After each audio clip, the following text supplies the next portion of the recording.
Today's lesson is about writing your body paragraphs. When we write a 5-paragraph essay, it's important to start writing it by writing the body paragraphs.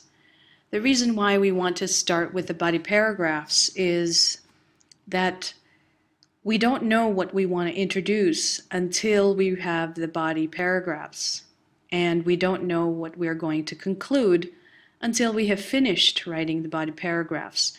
And so it's really important to start with the body paragraph so that we know what exactly we are talking about in the essay. Now, in the previous lesson, I had told you that my essay was going to have 3 main topics. We combined the 3 main topics into the thesis statement called the divided thesis statement. That was in lesson 2.1.4.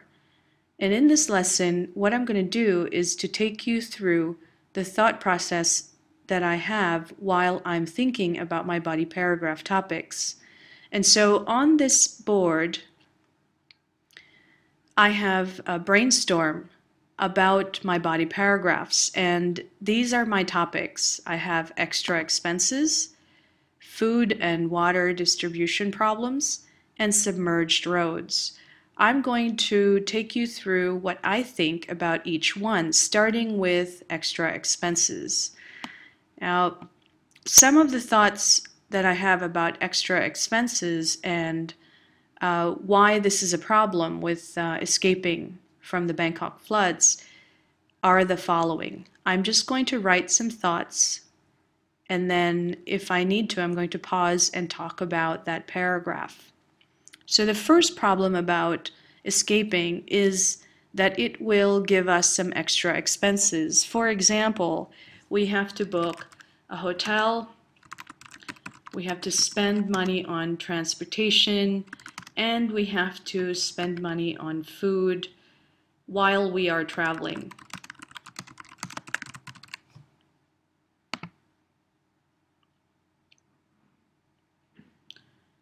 Another problem is that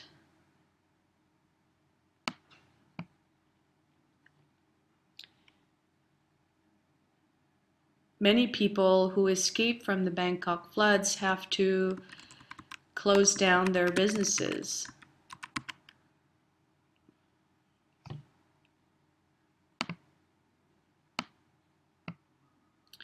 Another reason that extra expenses might be incurred during the flood and escaping from the flood is that the flood is going to damage properties such as houses and cars that are left behind.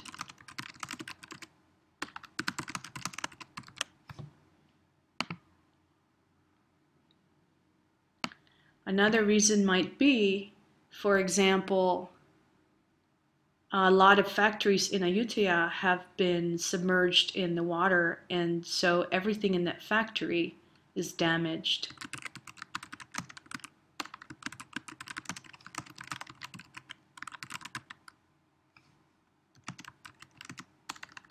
For example, the Honda factory in Ayutthaya, all of the cars that were stored in the factory and all of the equipment in the factory are completely damaged. So as you can see, there are a lot of things I can write about in this paragraph. Now I'm going to go to the food and water distribution paragraph and then brainstorm that.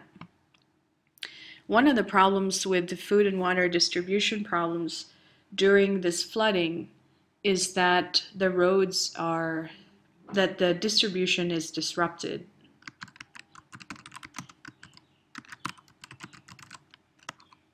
What that means is that the businesses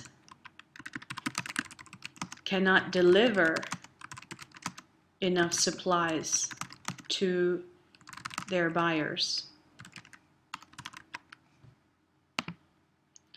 One of the consequences of that is that the supermarkets and other stores do not have enough supplies to sell.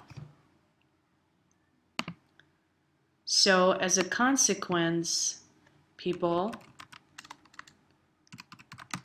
do not have food and water to buy.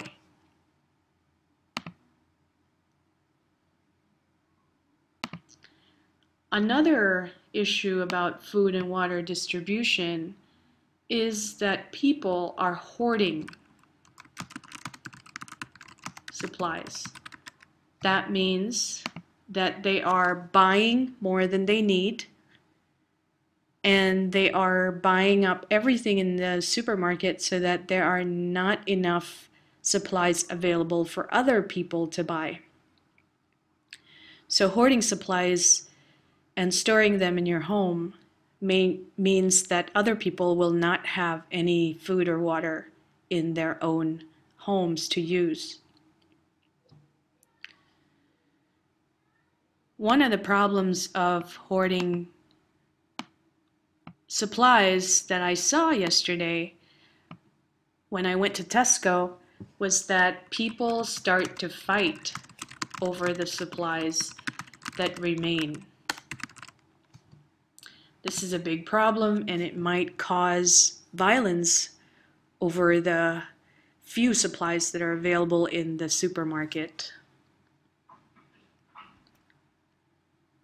And then finally, we don't have enough supplies because the roads are impassable.